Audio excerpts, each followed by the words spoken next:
परलोक के भोजन का स्वाद। नमस्कार दोस्तों, आज की हमारी कहानी है परलोक के भोजन का स्वाद। एक सेठ ने अनशन खोल रखा था।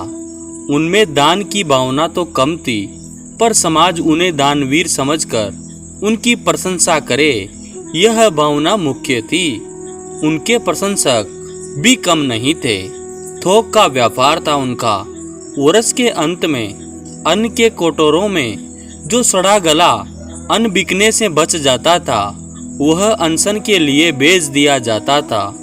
प्राय सड़ी ज्वार की रोटी ही सेठ के अनशन में भूखा को प्राप्त होती थी। सेठ के पुत्र का विवाह हुआ। पुत्र वधू घर आई।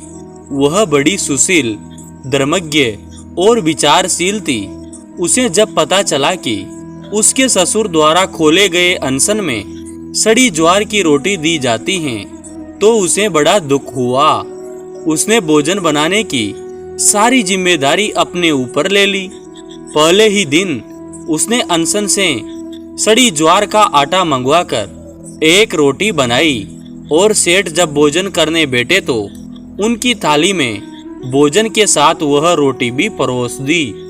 काली मोटी रोटी देखकर कोतवाल वंश सेठ ने पहला ग्रास उसी रोटी का मुख में डाला।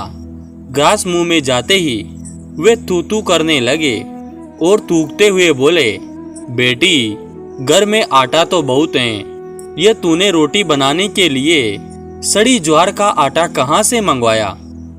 पुत्र वधू बोली, पिताजी, यह आटा परलोक से मंगाया है। ससुर बोले, बेटी, मैं कुछ समझा नहीं।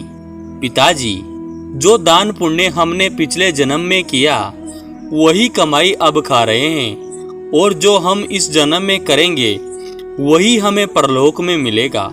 हमारे अनशन में इस आटे की रोटी गरीबों को दी जाती है। परलोक में केवल इसी आटे की रोटी पर रहना है। इसलिए मैंने सोचा कि अभी से हमें इस खाने का अभ्यास हो जाए तो वहाँ कष्ट कम होगा। सेठ को अपनी गलती का एहसास हुआ। उन्होंने अपनी पुत्र वधू से क्षमा मांगी और अनशन का सड़ा आटा उसी दिन फिकवा दिया। तब से अनशन से गरीबों, भूखों को अच्छे आटे की रोटी मिलने लगी। आप दान तो करो, लेकिन दान ऐसा हो कि जिससे दूसरे का मंगल ही मंगल हो। जितना आप मंगल की भावना से दान करते हो, उतना दान लेने वालों को भला होता है। साथ में आपका भी यह लोक और परलोक सुधर जाता है। दान करते समय यह भावना नहीं होनी चाहिए कि लोग मेरी प्रशंसा करे, वाही वाही करे। दान इतना गुप्त हो कि देते समय आपके दूसरे हाथ को भी पता ना चले। रहीम एक नवाब थे। वे प्रतिदिन दान किया करते थे। उनका दान देने का ढंग अनोखा था। वे रुपए पैसों की ढेरी लगवा लेते थे और आंखें नीची करके उस ढेर में से मुट्ठी भर भर कर याचकों को दे जाते थे। एक दिन संत तुलसीदास जी भी वहां उपस्थित थे।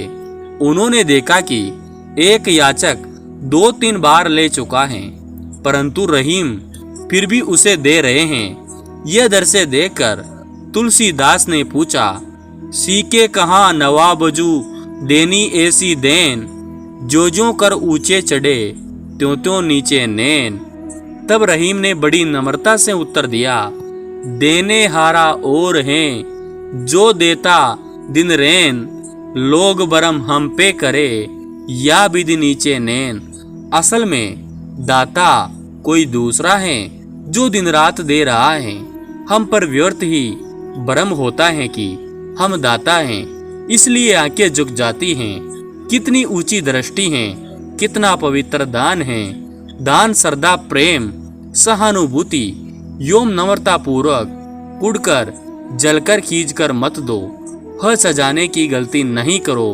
ह को विसर्जित करके विशेष नम्रता से सामने वाले के अंतर आत्मा का आशीष पाओ। दोस्तों, आपको ये कहानी कैसी लगी? अगर अच्छी लगी तो हमारे YouTube चैनल को सब्सक्राइब जरूर कीजिए और ज़्यादा से ज़्यादा शेयर कीजिए।